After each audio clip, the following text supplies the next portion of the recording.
भवन्तो अप्सुरः कृण्वन्तो विश्वमार्यमपघ्नन्तो अरावणः। दानवीर भामाशाह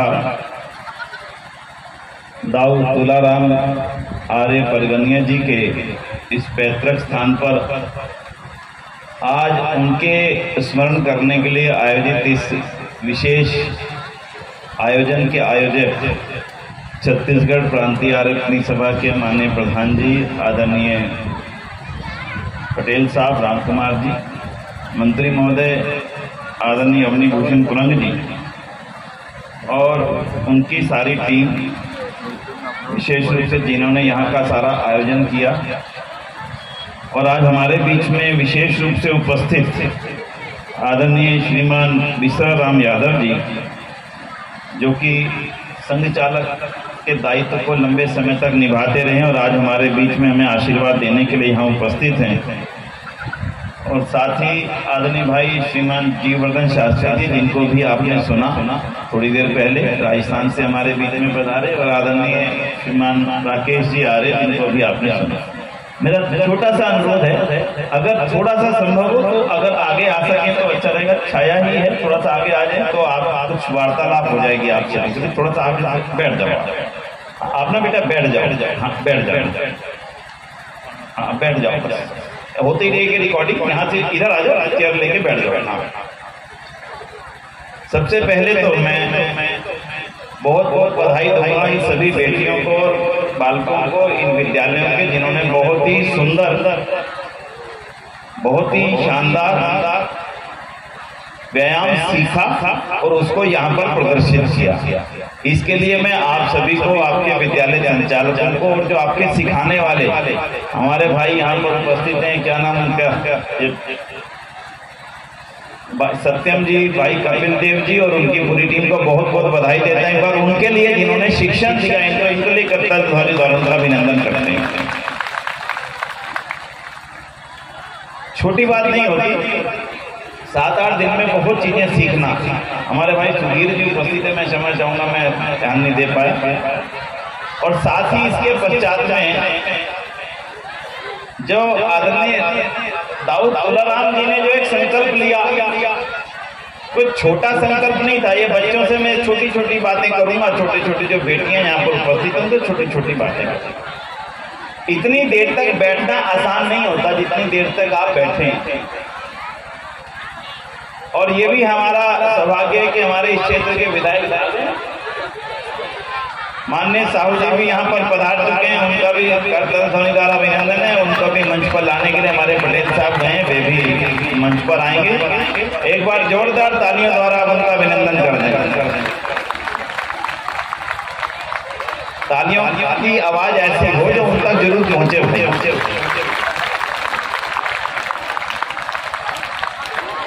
हमारे माननीय पटेल साहब ने उनको आज विशेष रूप से आमंत्रित किया और वे उनके निवेदन पर आज यहाँ पर, हम सबके निवेदन पर यहाँ पहुंचे हैं।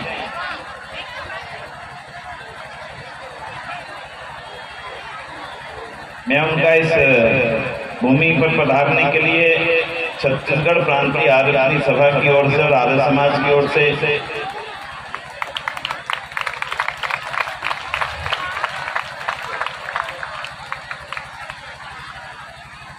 अभिनंदन करता हूँ। अब तालियां बजाकर उनका अभिनंदन, मंच पर वे पधारे हमारे बीच में। जोरदार तालियां द्वारा माननीय श्री दीपेश साहू जी, विधायक विधानसभा क्षेत्र छत्तीसगढ़ से हमारे बीच उपस्थित हुए।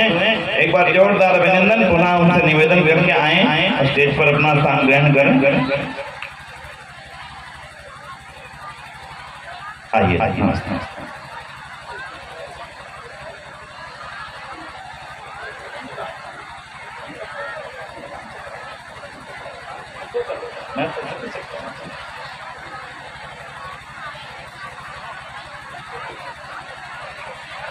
माननीय दीपेश साहू जी राजनीतिक जीवन के व्यस्ततम समय में से निकाल करके समय हमारे बीच पहुंचे हैं। ये उनका उदार मना है कि इस आयोजन की महत्ता को देखते हुए यहाँ पर पधारे। पुनः उनका बहुत बहुत अभिनंदन, बहुत बहुत स्वागत। बंधुओं, साथ ही साथ में आज उस परिवार के उन सदस्यों का जिनको यहाँ पर अभिनंदन किया गया, जिनके पूर्वज राव तुलाराम परगनिया जी ने अपनी हजारों एकड़ जमीन बेटियों की शिक्षा के लिए दान कर दी थी।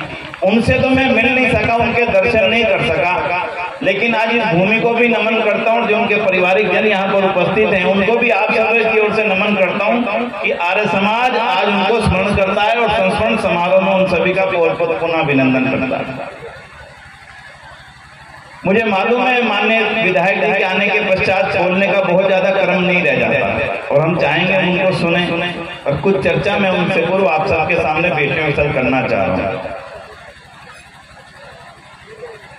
जिस समय तुलाराम जी ने, बेटा मेरी तरफ देखना अगर कुछ सुन करके समझ के जाना चाहो, तो जिस समय तुलाराम जी ने अपनी बहुत बड़ी जमीन दान की थी उस समय बेटियों की शिक्षा की कोई व्यवस्था नहीं थी। पहली बात व्यवस्था नहीं थी, दूसरी बात कोई पढ़ाता नहीं था और कोई पढ़ाना चाहे तो जो पढ़ाना चाहता था उसका विरोध होता था। और ले लीजिए उसका विरोध होता था और विरोध भी इतना गजब का होता था कि अरे तू अपनी बेटी को स्कूल भेजेगा क्या? और सारे गांव के लोग इकट्ठा होकर के उसके घर पे इकट्ठा हो जाते थे कि अगर तूने अपनी बेटी को स्कूल भेजने का काम किया, पाप किया, तो तेरे को गांव से निकाल करके बाहर कर देंगे। वही तुलाराम जी के साथ भी हुआ। सोचना जरा, आराम से कल्पना करना जरा। आज आप इतनी बड़ी संख्या में बेटियां यहाँ पर पढ़ रही हैं, कार्यक्रम दे रही हैं, मंच पर गीत गा रही हैं, ना जाने क्या क्या बनने की आकांक्षाएं इच्छाएं लिए इस विद्यालय में पढ़ रही हैं। जरा सा थोड़ा सा आराम से सोचना, ये चेतना आई कहां से? ऋषि दयानंद सरस्वती ने जब इस संसार में अपना सामाजिक जीवन में कदम रखा उस समय उनके सामने स्थितियां आ चुकी थी कि इस देश की गुलामी के पीछे सबसे बड़ा कारण अगर है तो उस सबसे बड़े कारणों में से एक है हमारी बेटियों का ना पढ़ना ना लिखना और इन बेटियों के लिए शिक्षा के दरवाजे बंद कर दिया जाना। हमारे देश को आज गरीब बना करके रख गया, हमारे देश को आज गुलाम बना करके रख दिया। दरवाजे खोले, विरोध हुआ, होना ही था। अरे दयानंद कौन होता है हमारी बेटियों को पढ़ाने वाला? दयानंद की कैसे हिम्मत हुई है कहने की कि बेटियां पढ़ने के लिए जाएंगी? बेटियां पढ़ नहीं सकती, ये बड़े बड़े फरमान जारी कर दिए गए। पर बंधुओं समय बदला, दयानंद की बातें कौनने लगी। एक लाला देवराज इनके बारे में बोला गया, उनके मन में विचार आया, दयानंद कहते गए बेटियों के लिए स्कूल खुलने चाहिए पर इस काम को करे कौन? तो लाला देवराज जी जालंधर के थे, उन्होंने कहा कि मैं इस काम को जालंधर में करूंगा और उन्होंने कन्या महाविद्यालय जालंधर की स्थापना कर दी छोटे से कमरे में। अब जो घटना है वो सुनना, कर तो दी, अब कहने लगे कि हमने कन्या महाविद्यालय खोल दिया, अपनी बेटियों को पढ़ने भेजो। अब पढ़ने भेजे कौन? किसकी हिम्मत हो कि मैं अपनी बेटी को भेजूं?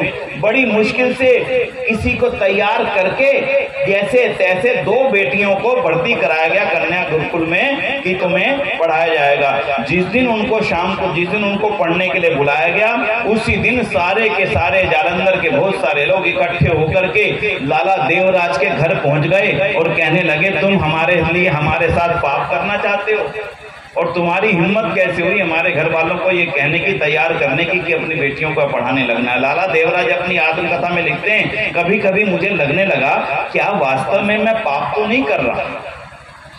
और उसके पश्चात जो उनके ऊपर आरोपों का दौर शुरू हुआ, ध्यान देना, सोचना आपको है जो मैं कहना चाह रहा हूं। अरे बेटियों को पढ़ाने लेके जाते हो, क्या क्या आरोप लगाए गए लाला देवराज के ऊपर। लाला देवराज कहने लगे कि अगर कोई सामान्य व्यक्ति होता उन आरोपों को सुनकर के सामाजिक रूप से आत्महत्या कर लेता, लेकिन मैं दिन में रोता था, रात को बैठ करके सोचता था दयानंद ने गलत तो नहीं कहा था, बेटियों को पढ़ाना तो होगा। और फिर हिम्मत करके अगले दिन फिर से उठ चलता। जला दिया गया विद्यालय, तोड़ दिए गए भवन, यहाँ कन्या विद्यालय लिखा था, बोर्डों पर पोत दिए गए कि दोबारा से मत लिखना। लेकिन बंधुओं, और ऋषि दान की ज्वाला थी, बढ़ती गई, चलती गई और आज वो कन्या महाविद्यालय में 7,000 बेटियां पढ़ती हैं और एक के बाद एक कन्या महाविद्यालय जालंधर के बाद में बरेली, लाहौर, ना जाने पूरे देश के अंदर खुलते चले गए। और उस जो अग्नि वहां से जली थी ना, उसी अग्नि से ज्योति लेकर के राव तुलाराम जी के पास घनश्याम सिंह गुप्त जी के माध्यम से वो ज्योति पहुंची। उनके मन में ज्वाला आई कि छत्तीसगढ़ जैसे प्रांत के अंदर, क्षेत्र के अंदर ये ज्वाला जलनी चाहिए, पर जलाए कौन? जमीन कौन दे, जगह कौन दे, साधन कौन दे, बेटी कौन दे? तो सबसे पहले बेटी भी उन्होंने गुरुकुल में भेजी अपनी, राव तुलाराम ने गुरुकुल में पढ़ के बेटी आई, और उसके पश्चात जो छत्तीसगढ़ के अंदर कन्या शिक्षा का एक द्वार खुला। पूरा मध्य प्रदेश उस समय जब संयुक्त मध्य प्रदेश था तब की। तो आज उन लोगों को नमन तो आपको करना चाहिए जिन लोगों के कारण से बेटियों के लिए शिक्षा के द्वार खुले। उनमें सबसे पहले नमन करने का हृदय करता है तो ऋषि दयानंद सरस्वती को नमन करना, उसके बाद लाला देवराज जैसे महात्मा स्वामी श्रद्धानंद जैसे हजारों साधुओं को नमन करना, उसके बाद इस धरती को नमन करना जिस धरती ने राव तुलाराम परगनिया जैसे महानुभावों को हमें दिया, जिन्होंने अपनी संपत्ति नहीं अपनी इच्छा शक्ति सारी की सारी, आज उनके दान को आंकना चाहते हो ना, तो अपने हृदय पे हाथ रख के कहना कि मैं अपने घर की 500 गज की संपत्ति इस काम के लिए देता हूं। बोलो आप में से कितने लोग तैयार होंगे? जरा आप देखना चाहते हो ना कितना बड़ा त्याग था, आधा मिनट में पता लगा। छोटी सी बात कह के अपनी बातों को आगे बढ़ाऊंगा, क्योंकि माननीय विधायक जी को भी हम सुनेंगे और समय समाप्त होने जा रहा है इस कार्यक्रम का। बंधु ऋषि दयानंद सरस्वती ने बहुत सारी चीजों को लेकर के हमें मार्ग दिखलाया था, और एक जो मैं आपसे निवेदन करने जा रहा हूं, जितने बेटी बेटे यहाँ बैठे हैं, केवल एक निवेदन कि समाज को एक अच्छा रास्ता दिखाने के लिए मैं क्या कर सकती हूँ, मैं क्या कर सकता हूँ, ये सोचने का काम आप सबका है। आप कहोगे मैं क्या कर सकता हूं, आप कहोगे मैं अकेली बेटी क्या कर सकती हूं, तो बस यही सोचने का काम है कि मैं बहुत कुछ कर सकती हूं। आपने एक नाम सुना जरूर होगा, बहुत बड़ा मंदिर है सोमनाथ के अंदर, नाम सुना है किसी ने? सोमनाथ का द्वारका मंदिर किसने सुना है? सबने सुना।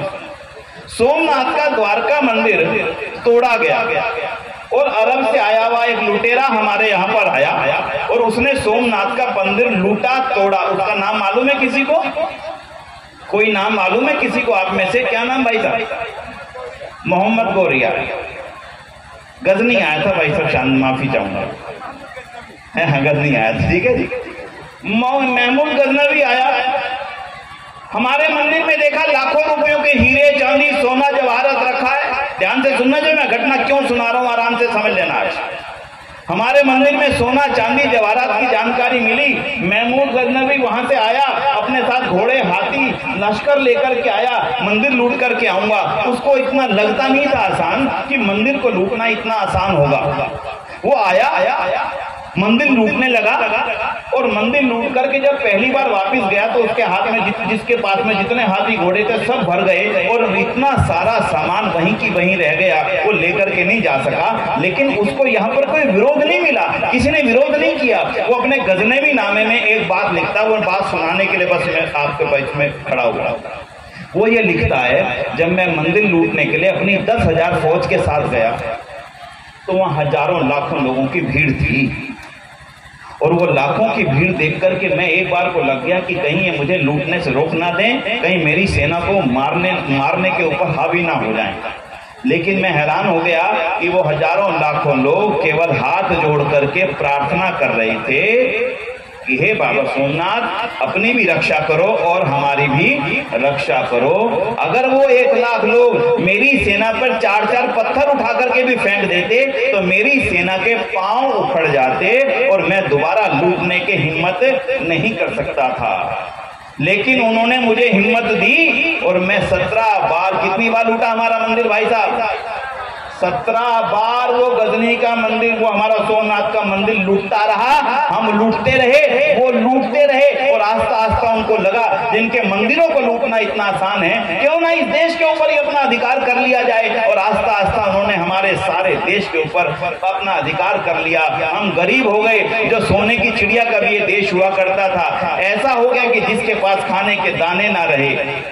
जो कभी विश्व गुरु हुआ करता था वो अपने आप में इतना कमजोर हो गया कि कोई दूसरा आदमी आकर हम पर शासन करने लगा। हमारी अंधविश्वास और पाखंडों की भूल ने हमें विश्व गुरु से गुलाम बना करके रख दिया था। दयानंद ने हमें चेताया, वो ईश्वर है जो हमें ताकत देता है।